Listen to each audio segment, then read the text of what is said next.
Hello, hello. Welcome to Meaningful Moments. So, when we think about basically the most meaningful concept is having a picture of what reality is.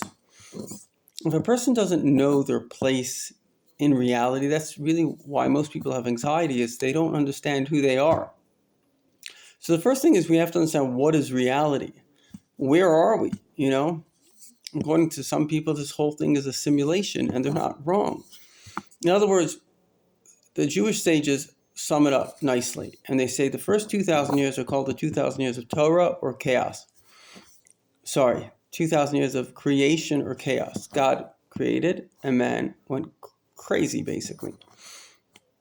The next 2,000 years, beginning with Abraham, are called the 2,000 years of Torah. Torah is right from wrong, good versus evil.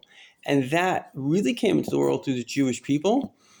And the Bible, which was adopted as a basis of pretty much all religions, and therefore the goodness. Somebody once asked a previous Rebbe, which religion is closest to Judaism? And he said the goodness in each. That's what Judaism teaches us, to be good. And, there are many different philosophies which are basically how to get to heaven, or other philosophies, nihilistic ideas, just trying to get people out of their pain. But it's not telling them be good, how to make the world a good place. That's the key.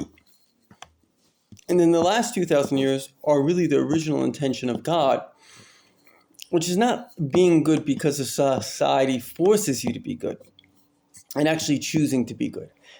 Living in a society, an environment which really gives you freedom, and then seeking the truth and then living the truth that you found. And that's really what a Jew means, to be able to live by the truth that you find and even be ready to die by that truth, because you know that there's one truth and that is the truth. So in conclusion, what is the most meaningful thing? The most meaningful thing is to realize that we are in history, which is obvious. That's always, every moment is part of history.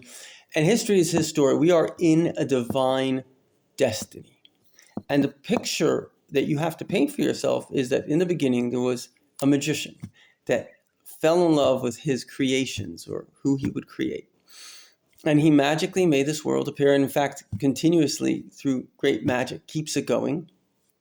And then when we are ready to step out of, just following everybody else and think about what is the meaning and purpose of life and do it, then he comes and he joins us in our mission.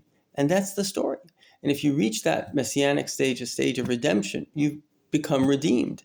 And the whole world is going to reach that stage, because that is what it is. It is a simulation leading to personal growth and discovery.